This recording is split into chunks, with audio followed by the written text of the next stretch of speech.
ఇస్లాం ధర్మం పోయినటువంటి అపోహలను దూరం చేయడం ప్రతి ముస్లిం పోయినటువంటి కర్తవ్యం అది. అంటే మీ కర్తవ్యం ఓన్లీ ఖురాన్ అల్లా, ఇంకేం లేదు మీ కర్తవ్యం? నేను చెప్తున్నాను, వేదాల గురించి కానీ బైబిల్ గురించి కానీ మీకు ఏ రకమైన అన్నిటి గురించి ఉందన్నమాట. అన్నిటి గురించి ఉంది. మొట్టమొదటి విషయం ఏంటంటే, బట్ అన్ని తీసుకొచ్చి లాస్ట్ అల్లకే అప్పకి చెప్తారా? అలా చెప్పాం కదా, అలా చెప్పాం కదా. అదే అంటున్నా నేను. అల్లా అంటే దేవుడు, అల్లా అంటే దేవుడు. ఇస్లాం అంటే శాంతి ధర్మం, లేదా మనం సమర్పించుకోవడం దైవానికి. ఓకే, పదాలను మనం సరిగ్గా అర్థం చేసుకునే కారణంగా మీరు ఇస్లాం వైపును పిలుస్తున్నారు, అల్లానే దేవుడు అంటున్నారు అన్న మనం అపోహ గురైపోతున్నాం. మరి అంత ఆర్గనైజ్ చేసి మరి మీకు సభలు చెప్పి మీ చేత ప్రవచనాలు చెప్పుకోవాల్సినంత అవసరం ఏముంది? అవసరం ఏముందంటే, ఇప్పుడు ముస్లిం యూత్ ఉన్నారు, తల్లిదండ్రుల పట్ల ఎలా ఉండాలి, వాళ్ళు ఎలా చదువుకోవాలి, వాళ్ళ జీవితంలో వాళ్ళ యొక్క జీవిత లక్ష్యం ఏంటి, వాళ్ళు ఎలా పైకి రావాలి, కొన్ని మోటివేషన్ సెషన్స్ ఉంటాయి, ప్రోగ్రామ్స్ ఉంటాయి. మరికొన్ని ఏంటంటే హిందూ ముస్లింలు అంతా మనం కలిసి ఉండాలి, ఈ రోజు ఉన్నటువంటి ఏదైతే పరిస్థితులు ఉన్నాయో మనం కలిసి ఉండాలి, మీకు ఈ అపోహలు ఉంటే మీరు దూరం చేసుకోండి. ఇప్పుడు మీరు ఖురాన్ నుండి ఒక ఆయత్ నాకు చదివి వినిపించారు, నాకు ఒక అపోహ ఉందని చెప్పారు, దానికి నేను సమాధానం ఇచ్చాను.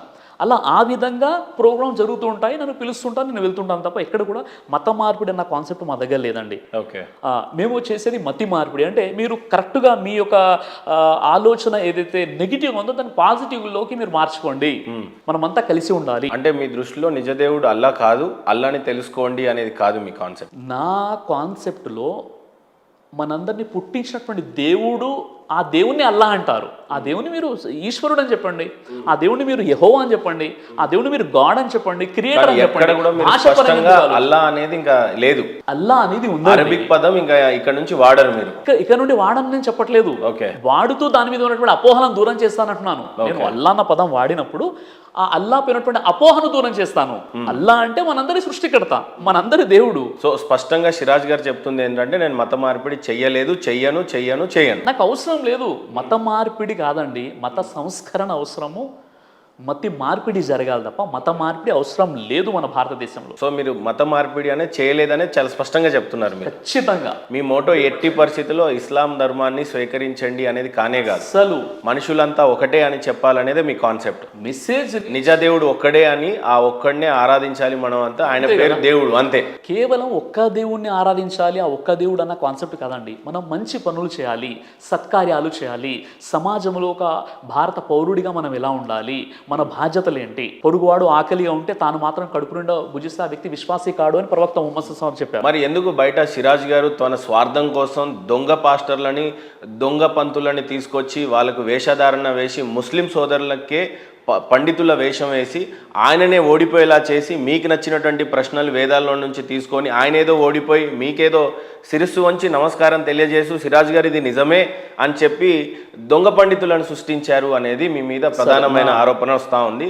రీసెంట్గా పండిత్ గారు కూడా మీ గురించి ఇదే ప్రధానంగా ఆరోపించారు. ఆయన ఏదో ఒక రాష్ట్రానికి చెందినటువంటి వ్యక్తి, ఆయన ఇక్కడికి వచ్చాడు, నన్ను సిరాజ్ గారు డబ్బులు ఇచ్చి ఈ రకమైన వేషం వేశారు అనే రకమైనట్టుగా మీ మీద వాదనలు చేశారు. మరి దానికి మీరు ఏ రకంగా సమర్థించుకుంటారు? ఇప్పుడు ప్రధానంగా సంతోష్ ఘనపాటి గారికి సంబంధించినటువంటి ఒక విషయాన్ని మనం తెర మీదకి తీసుకొచ్చాము. అదేంటంటే, నాకు సంబంధించినటువంటి కరెక్ట్గా హోంవర్క్ చేయకుండా, నా గురించి తెలుసుకోకుండా, ఈయన ముస్లింగా ఉండి హిందూ పేరుతో ప్రశ్నలు అడిగి హిందూ సమాజాన్ని మోసం చేస్తున్నాడు అని నిజంగా పాపం ఆయన మోసపోయాడు. ఆయన నన్ను ఏం చెప్పాడు, ఈయన ఒక పెద్ద కామెడియన్ చెప్పాడు. కానీ ఇప్పుడు నిజంగా ఇవి నా సాక్ష్యం విన్న తర్వాత ఇప్పుడు కామెడియన్ ఎవరన్నది మీరు నిర్ణయించాలి. రెండో విషయం ఏంటంటే, ఆయన మీకు ఏం చెప్పారు అంటే, ఈయన ఫేక్ పండితులతో ఈయన డిబేట్ చేస్తుంటారని చెప్పారు. అసలు ఆ విషయం కూడా తెలుసుకోవాలి కదండి. ఇస్లాంలో ఒక విషయం ఉందండి, వహూలు ఖౌలన్ సదీదా, సత్యం చెప్పండి, సత్యంపై స్థిరంగా ఉండండి, దేవుని సహాయం మీకు ఉంటుంది, అబద్ధం చెప్పాల్సిన అవసరం మాకు లేదు. ఇప్పుడు చూడండి, ఆయన ఏదైతే ఆరోపణ చేశారో, ఈయన సిరాజ్ గారి సభలలో హిందూ పండితుల వేషాలు వేసుకొని వస్తారు, వాళ్ళు ముస్లింలే అయి ఉంటారు, చివరికి వచ్చేటటువంటి హిందువులు ఎవరైతే ఉన్నారో, అయ్యో మా పండితుడు మా పురోహితుడు వచ్చేసి సిరాజ్ గారి ముందు ఏం మాట్లాడలేదండి అన్న భావన, ఆయన సరెండర్ అయిపోయాడు. నిజంగానే వేదాలకు అంత పట్టు లేదు, వాయు పట్టు లేదు, మొత్తం అంతా ఖురాన్కే ఫైనల్ కంక్లూడ్, ఖురానే దమ్మున్న గ్రంథంగా అని ఎవరు చెప్తున్నారు? సంతోష్ ఘనపాటి గారు చెప్తున్నారు. నువ్వు అక్కడ కూర్చున్నావే, నువ్వు అక్కడ లేచి వెళ్ళిన తర్వాత ఖాళీ కదా, అది ఖాళీ, ఇంకో చోట కూర్చున్నావు. ఇంకా అర్థమయ్యేలా చెప్తాను. ఇప్పుడు ఈ భూమి మీద కొన్ని కోట్ల గ్యాలన్ల, మిలియన్ ట్రిలియన్స్ గ్యాలన్ల నీళ్లు ఉన్నాయి. నువ్వు ఇక్కడ బాత్రూంలో ఒక 5 బకెట్లు నీళ్ళు వాడు, ఇక్కడి నుంచి నువ్వు విశాఖపట్నం వెళ్ళావు, అక్కడ 5 బకెట్లు నీళ్ళు వాడు, భూమి మీదేగా. ఈ 5 బకెట్ల నీళ్ళు ఇక్కడ వాడేది అక్కడ వాడేవి అంతే. అలాగా ఈ సెట్ ఆఫ్ పీపుల్ ఈ రూపంలో ఇక్కడ ఉన్నావు, ఇక్కడ లేకపోతే ఇంకో రూపంలో ఉంటావు. అంటే నువ్వు ఇది భగవద్గీత చెప్పింది. భగవద్గీతలో 4వ అధ్యాయంలో స్వామి చెప్తాడు, నువ్వు నేను ఎప్పుడూ ఉన్నాం. అంటే పోయిన వాళ్ళు మళ్ళీ తిరిగి వస్తాం, మళ్ళీ ఇదేనా? అదే చెప్తుంది భగవద్గీత చదవాలి. అందుకే భగవద్గీత, నాన్న అర్జున నువ్వు నేను ఎప్పుడూ ఉన్నాం, కానీ నీకు నీది గుర్తుండదు, నాకు నువ్వు తెలుసు, నేను తెలుసు. సో అల్టిమేట్గా ఆత్మ అంటే ఏంటి? ఇప్పుడు ఆత్మ అంటే ఏంటి? శాశ్వతమైన. పోయాక పోతున్నాము, ఎక్కడికి పోతుంది పోతుంది ఆత్మ? ఎక్కడికి? దాని డెస్టినేషను. ఇప్పుడు మా డెస్టినేషన్ మాకు తెలుసు, నీ డెస్టినేషన్ నువ్వు ఫార్చునర్ ఎక్కి వెళ్తావు, మేము ఏదో మామూలు ఏదో ఎక్కి వెళ్తాం. మేము ఎక్కడికి వెళ్ళాలి, మేము అక్కడికి వెళ్తాం, నువ్వు ఎక్కడికి, మాకు తెలుసుగా డెస్టినేషను. అలా ఈ మనసు ముందే తయారు చేసుకుంటుందిగా. ఇప్పుడు నా డెస్టినేషను ఈ శరీరం వదిలేస్తే భగవంతుడి దగ్గరికి వెళ్ళాలి. వెళ్ళడం కోసం జపం చేస్తాను, లెక్చర్ వింటాను. మీకు తెలుసా, సెల్ ఫోన్ పెట్టుకునో ఓ బాక్స్ పెట్టుకునో స్నానం చేస్తూ పళ్ళు దోముకుంటూ గడ్డం గీసుకుంటూ అన్ని వింటూనే చేస్తాను. వింటూనే తెలుగు, ఇంగ్లీషో, హిందీయో, లెక్చరో, సాంగ్ వింటూనే చేస్తా. ఎక్కడ మరి ఆత్మ డెస్టినేషన్ అంటే? నీవు నీ మనస్సుతో నువ్వు తయారు చేస్తావుగా. ఇప్పుడు నేను పోయిన తర్వాత స్వర్గం నరకం అని ఉంటుంది. ఆత్మకి వాటికి సంబంధం. ఇప్పుడు మాకు ఫ్రూట్స్ తెప్పించావా? నువ్వు అది కాకుండా ఏదో బిర్యానీ తెప్పిస్తే పగిలిపోయేదిగా. అంటే నువ్వు నా గురించి ఆలోచించి స్వామీజీకి మనం ఏం చేయగలం, ఫ్రూట్స్ ఒకటి తింటాడు ఈయన అని బుర్ర వాడేవు కదా. అలా నీ వైపు నువ్వు కూడా వాడతావుగా. నా కుటుంబం నాతో రాదు, నా స్టూడియో నాతో రాదు, ఆయ్ బ్రో అన్నోడు రాదు, బేబీ అన్నోళ్ళు రారు, బేబీ రాదు, బాడీయే రాదు. నీ ఒళ్ళే రానప్పుడు నీ సెల్లో, నీ ఇల్లు, నీ ఏమొస్తే ఏమి రావుగా. ఏవి రానప్పుడు ఏది వస్తుంది, అది మూటగట్టుకో. ఇది భగవద్గీత, భాగవతం, పురాణం చెబుతుంది. ఏమొస్తుంది? నువ్వు చేసిన మంచి పని వస్తుంది, నువ్వు చేసిన దానం వస్తుంది, నువ్వు చేసిన పుణ్యం వస్తుంది. అంటే ఆత్మరూపంలో ఉన్నప్పుడు వస్తాయి ఇవన్నీ. ఇప్పుడు నువ్వు ఎక్కడి నుంచి వెళ్తావుగా, ఇక్కడి నుంచి ఎక్కడికో వెళ్తావు. అవి వెళ్ళినప్పుడు వాటి ద్వారా ఇప్పుడు ఏమంటే ఏటీఎం కార్డు ఉందిగా, మరి డబ్బులు ఉండాలిగా, కార్డు ఉంటే సరిపోదుగా. ఆ డబ్బులే ఇవి, ఆ డబ్బులు ఇవే, అవి సంపాదించాలి. దీంతోనే సంపాదించగలవు, దీంతోనే పుణ్యం అనే ధనం సంపాదించగలవు, దీంతోనే తపస్సు అనే ధనం సంపాదించగలవు. ఎక్కడ క్యాలిక్యులేట్ అయితే ఇవన్నీ? ఎక్కడ క్యాలిక్యులేట్ చేస్తారు? పోయాక నువ్వు ఇక్కడి నుంచి వెళ్ళి ఇంకో చోటకి వెళ్తావుగా. అక్కడ మనకు కూడా స్వర్గం నరకం అనేది ఉందా? ఆత్మకు ఉంటుందా అది? ఆత్మకి ఏముండదు, ఆత్మ ఎబో కదా, ఆత్మ వీటికి ఎబో కదా. అంటే ఇప్పుడు మనం చనిపోయిన తర్వాత కదా స్వర్గమో నరకమో ఉంటుంది అని డెస్టినేషన్. ఎక్కడికి వెళ్తాం మనం? ఇక్కడ ఈ సోల్ వెళ్ళిన తర్వాత అక్కడ బాడీ ఇస్తారు పైన. ఇప్పుడు నీకు సరదాగా చెప్తాను, ఇది దిక్కుమాల దేహం, అది దివ్య దేహం. అయితే స్వర్గంలో ఉండేది టెంపరీ బాడీ, కానీ సుఖం పొందడానికి మాత్రమే. ఉదాహరణకి మీరు ఏదన్నా ఓ చోటకి వెళ్ళారు డబ్బులు పే చేసి, అంతే. ఉదాహరణకి ఒక రూమ్ తీసుకున్నారండి ఎక్కడో, ఒక రాత్రికి 1 డే లేకపోతే 12 hours ఏదో ఉంటుంది కదా. అది అయిపోయిన తర్వాత ఆ బాబు వెకేట్, అలా క్షీణే పుణ్యం మత్యలోకం విశంతి. మీరు గమనిస్తున్నారా? ఏం చెప్పినా నేను రెఫరెన్స్ చెప్తాను, గమనించారా? పోయాక కూడా శాశ్వతం ఉండదు అక్కడ కూడా లైఫ్. అందుకని పుణ్యం చేసి స్వర్గాన్ని కోరుకోవద్దు అని చెప్తుంది. పురాణాలు 18 కదా, అందులో 6 సత్వగుణ ప్రధానం, 6 రజోగుణ ప్రధానం, 6 తమోగుణ ప్రధానం. అందుకని భాగవతం పురాణం అమలం, స్పాట్లెస్ పురాణం అంటారు. అందుకే భాగవతాన్ని చదివి దాన్ని ఫాలో అయిపోయి ధ్రువుడి లాంటి లోకానికి వెళ్ళాలి. ఆ లోకం నాది, మీరు రండి అని చెప్తున్నాడు కృష్ణుడు. అక్కడ ఎలా ఉంటుంది? న తద్భాసయతే సూర్యో న శశాంకో న పావక యద్గత్వానా నివర్తంతే తద్ధామ పరమం మమ. అక్కడ కరెంటుతో పని లేదు, సూర్యుడితో పని లేదు, చంద్రుడితో పని లేదు, కేవలం ఆనందమే. ఆ లోకానికి మనం వెళ్ళాలి. ఆ వెళ్ళడం కోసం ఈ శరీరాన్ని వాడాలి తప్ప, అంతేగాని ఈ శరీరంలో ఉన్న ప్రతి అంగాన్ని వాడేస్తాను. స్వర్గంలో అంత బాగుంటాయి స్వామి. నరకం గురించి కూడా చెప్పండి. నరకం అక్కడ యాతనా శరీరం అని ఒకటి ఇస్తారు. అదే నిన్ను అదే అపరిచిత సినిమా అది చూపిస్తారు. నువ్వు అన్నీ అనుభవించాలి, కానీ సాగు ఉండదు. ఇక్కడైతే నిన్ను కత్తి నరికిన చచ్చిపోతావు. అంటే ఇది నిజమే గురుగారు. పుణ్యం చేస్తే స్వర్గానికి పోతాం, పాపం చేస్తే నరకానికి పోతాం. మనం సినిమాల్లో యమలోకం పైన చూపిస్తారు, శాస్త్రం అది కాదు. అతల సుతల తలాతల రసాతల మహాతల వితల పాతాల భూభూర్లోక స్వర్లోక మహల్లోక జనలోక తపోలోక సత్యలోక. పాతాళం కింద కదా, నీచకమైన కుత్తిగాలం కిందకి కదా పంపిదా, నీచం కింద, స్వర్గం పైన ఊర్ధ్వలోకం అంటారు. ఇది అదోకం, మంది మధ్యలోకం. అందుకని మనం అందరం ఒక పేరు దగ్గర ఆగిపోవద్దు, పేరు దగ్గర ఆగద్దు. జస్ట్ భగవంతుని చూడడానికి ఎంతో కళ్ళు ఉండాలి. భగవాన్ శ్రీకృష్ణ యొక్క హృదయం ఒక ఆలయంలో దాయపడింది అని అంటున్నారు. అది ఏ ఆలయం, ఉందా, నిజమా, అబద్ధమా? చాలా వరకు ఇలాంటివన్నీ మనకి వాట్సాప్ యూనివర్సిటీ వలన వస్తున్నాయి. వీటిని కాదండి. భాగవతం వినండి, భాగవతాన్ని నమ్మండి, భాగవతం చెప్పింది చేయండి. భాగవతంలో చెప్పారు, కృష్ణే స్వధామోపగతే ధర్మజ్ఞానాదిభిస్సహా. కృష్ణుడు స్వధామానికి వెళ్ళిపోయాడు. ఎలా వెళ్ళిపోయాడు? ధర్మజ్ఞానాలతో కూడి వెళ్ళిపోయాడు. మరి వెళ్ళిపోయాక లోకం చీకటైపోయింది. పురాణార్కో ధునోదిత. పురాణాల్లో సూర్యుడు వంటి భాగవతాన్ని లోకానికి ఇచ్చాడు. అందుకని ఇవన్నీ వద్దు నాన్న, కేవలం నామం చేయండి బాగుపడతారని మధ్వాచార్య, శంకరాచార్య, రామానుజాచార్య, అన్నమాచార్య, రామదాసు, కనకదాసు, సూర్యదాసు, రవిదాసు, తులసీదాసు, నామదేవ్, జ్ఞానదేవ్, మీరాబాయి, రుక్మాబాయి, ఇంతమంది చెబితే ఇవన్నీ మానేసేసి ఈ క్వశ్చన్లు ఏమొద్దని చక్కగా హరే కృష్ణ కృష్ణ కృష్ణ హరే హరే రామ రామ రామ హరే హరే. అందుకని హరినామమే కడు ఆనందకరము, మరుగవో మనసా. హర హర మహాదేవ శంభో శంకర. ఆనందంగా నామం చేయండి, ధామానికి వెళ్ళండి, కామాన్ని తొలగించుకోండి. రాధా మనోహర్ దాస్ గారి జీవిత ఆశయం ఏంటంటే ఏమంటారు సార్? అందరూ ఆనందంగా ఉండాలి, సంతోషంగా ఉండాలి, సింపుల్గా ఉండాలి. Simple living, high thinking. ఇప్పుడు చూడండి, నేను వెళ్ళి ఏసీలు గీసీలు చాపేసుకుని అలమ పడుకుంటా, తెలుసు మీకు? అవన్నీ అక్కర్లేదు, ఫ్యాన్ కూడా వేసుకోండి, తెలుసు మీకు? కాబట్టి ఇవన్నీ ముఖ్యం కాదు సార్. దీనికి కొంచెం నీడ్స్ ఉన్నాయి, నీడ్స్ వరకు ఉంటే చాలు.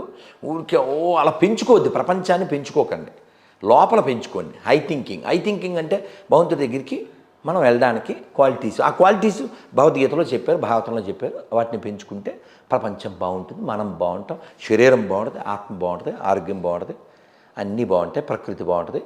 రైట్ గురుగారు, అందరు బాగుండాలి అని చెప్పిన మీ ఆశయం చాలా గొప్పది. అందరు బాగుండాలి. ఏ ఆశయం కోసం అయితే అతను యేసుని నమ్మినా పర్లేదు, అల్లా నమ్మినా పర్లేదు, వాడు బాగుండాలి. నన్ను తిట్టినోడు కూడా బాగుండాలి. నన్ను కొడకాను, ఒరే నీ పెక్కువ చేస్తాను అందే ఆ గోదావరి గొర్రె, ఆవిడ కూడా బాగుండాలి.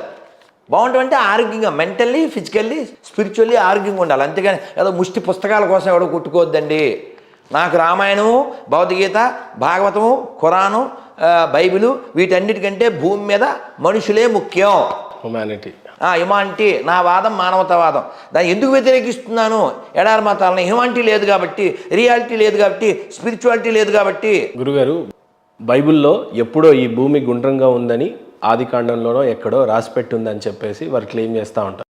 విమానాలు ఎలా ఎగరొచ్చో అని చెప్పి బైబిల్లో రాసిపెట్టున్నట్టు క్లెయిమ్ చేస్తూ ఉంటారు.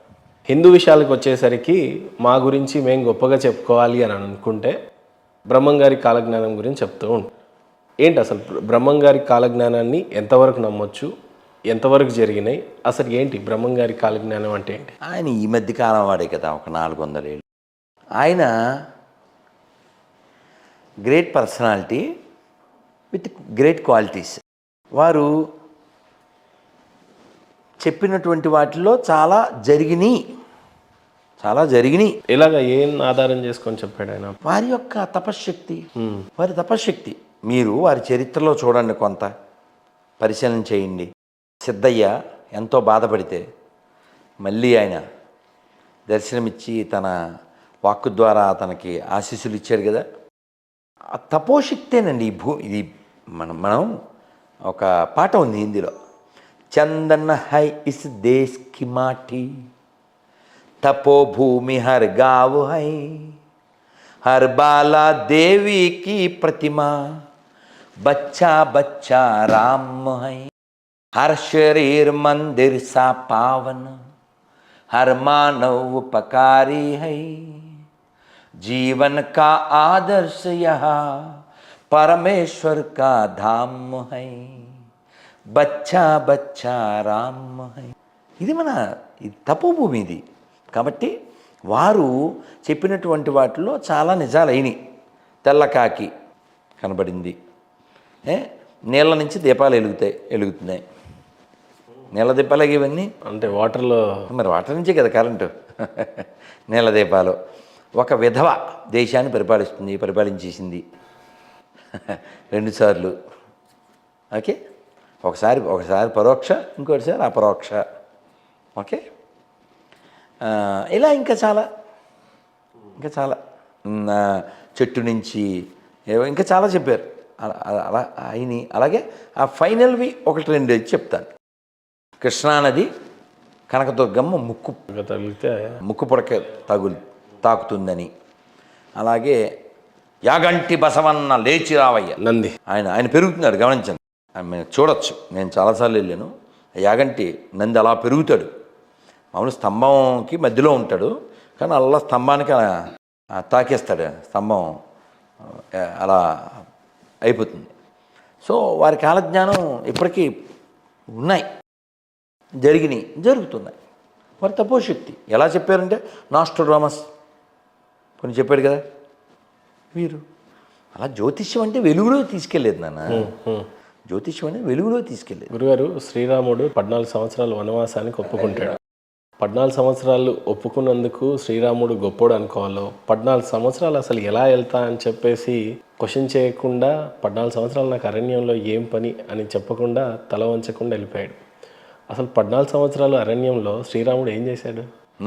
భలే చాలా మంచి ప్రశ్న. కథ మలుపు ఎప్పుడైనా గమనించండి. రామాయణంలో కథలు రామాయణంలో ఎప్పుడు ఒక టర్న్ వచ్చినా ఒక స్త్రీ పాత్ర వల్లనే అవుతుంది. అది ఎనాలిసిస్ చేయండి. యాక్చువల్గా కైకేయికి రాముడు అంటే చాలా ప్రేమ, అమ్మానే పిలిచేవాడు. ఆవిడ మనసు విరిచింది ఎవరు? మందర, మొత్తం చంద్రవందర. ఆవిడ వెళ్ళి దశరథుడితో చెప్పింది. ఆయన చెప్పలేడుగా, ఆయన బాధపడుతూ నేల మీద పడిపోయాడు. నాన్నగారు పిలిచారని ఎవరితో కబురు పెడితే రాముడు వచ్చాడు. వెళ్ళాలి, మీ నాన్నగారు చెప్పలేకపోతున్నారు, అప్పుడెప్పుడో నాకు మాట ఇచ్చారు, you have to go. Sitadevi కూడా రెడీ అయింది.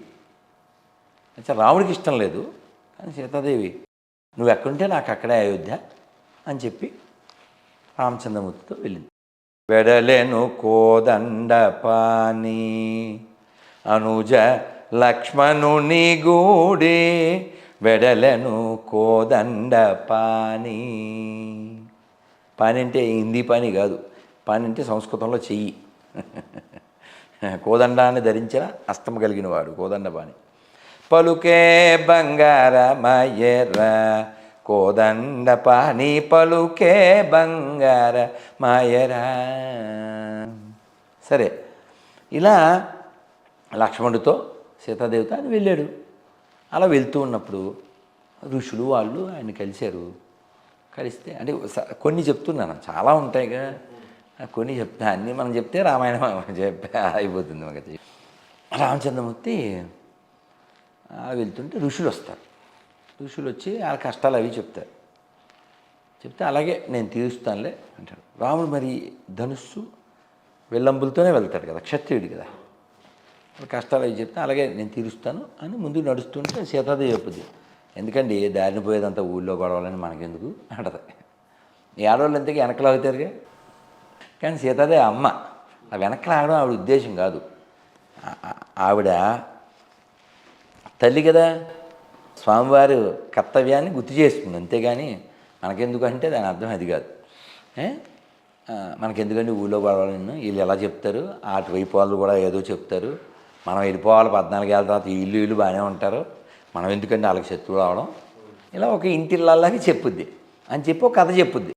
ఆ స్త్రీలకి మాట్లాడినెవరో ఒంటింటి కుందేళ్ళు అని మనకు కొన్ని అక్కలు ఉంటారు కదా, ఈ అక్కల బ్యాచ్ చెప్తుంటారు కదా, స్త్రీకి స్వేచ్ఛ లేదా అయ్యో డైలాగులు వేస్తుంటారు కదా. కానీ సీతాదేవి ఒక ఉదాహరణ. ఆవిడ ఏం చెప్పింది, ఒక కథ చెప్తాను అని చెప్పి కథ ఏంటో కథ అంటే, ఒక ఋషి తపస్సు చేస్తుంటే ఇంద్రుడు ఆయన తపస్సు చెడగొట్టడం కోసం ప్రతిసారి ఒకే ఫార్ములా ఉండదు కదా, రమ్మని పంపు మేనకని పంపు అని. ఈ ఫార్ములా మార్చి ఒక మంచి కత్తి తీసుకుని రాజుగారి వేషంలో వెళ్ళి, స్వామీజీ నమస్కారం, ఈ కత్తి మీ దగ్గర పెట్టుకోండి, కత్తిని మీ దగ్గర పెట్టుకోండి, ఆ, నేను మళ్ళీ వచ్చి కలెక్ట్ చేసుకుంటాను, ఇది మా పూర్వీకులది అని చెప్పాడు. రాజుగారు పెట్టుకున్నాడు. ఈయనకేమీ పెద్ద ఆశ్రమాలు బిల్డింగ్స్ ఏమీ లేవు, ఆ చెట్టు కింద తపస్సు చేసుకుంటాడు. మరి రాజుగారి కత్తి మళ్ళీ ఇవ్వాలిగా, వస్తారుగా. అందుకని స్నానానికి వెళ్తూ వస్తూ దాన్ని పట్టుకెళ్ళడం, అక్కడికి వచ్చడం, స్నానం చేయడం, రావడం. ఈ మనస్సు భగవద్గీతలో చెప్తారు, మన చంచల హి కృష్ణ ప్రమాదీ బలవద్ధుడం అంటాడు. ఎవరు? అర్జునుడు. బావా, I can control wind but not the mind. ఎవరన్నా గాలిని కంట్రోల్ చేయగలరా? అర్జునుడు చేయగలరు. అలాంటి అర్జునుడి స్టేట్మెంట్ ఏంటి? మనసును కంట్రోల్ చేయాలి. ఈయన అలా కత్తి పెట్టుకెళ్ళాడు కదా, దీని పదును ఎంత ఉందో చూద్దాం అని ఆ మొక్కల్ని ఎలా అన్నాడు. బాగానే తెగుతుంది. అలా 2-3 రోజులు అలా మొక్కలని ఈయన వెనకాల ఆ జింకలు లేళ్ళు అవి వస్తూ ఉండేవి. ఓసారి అసలు చూద్దామని కాస్త వేసి జింగనే చెక్ చేశాడు, అది బుక్ అయిపోయింది. ఈయన బుక్ అయిపోయాడుగా. హింస కదా, హింస చేస్తే ఇంక తపస్సు ఉంది, మంగళం. అంటే ఈ అక్కర్లేని పెట్టుకుంటే అలా మనకి కూడా ఎందుకండి ఇవన్నీ అని ఈ కథ చెప్పింది Sitadevi. If I'm not correct please correct me, no problem. అదే సీతాదేవి మాట్లాడింది రాముడితో, ఏదో చెప్పి అలాగే అని ఊరుకోకుండా. అంటే చర్చ ఉంది. అలా రాముడు చెప్పాడు, నేను క్షత్రియుడిని. క్షత్ అంటే అర్థం ఏంటి? గాయము. క్షత్రియ. త్ర ర అంటే రక్షించుట. మంత్ర. మంత్ర మనస్సుని రక్షించింది మంత్రం. మననాత్ర అయితే ఇది మంత్ర.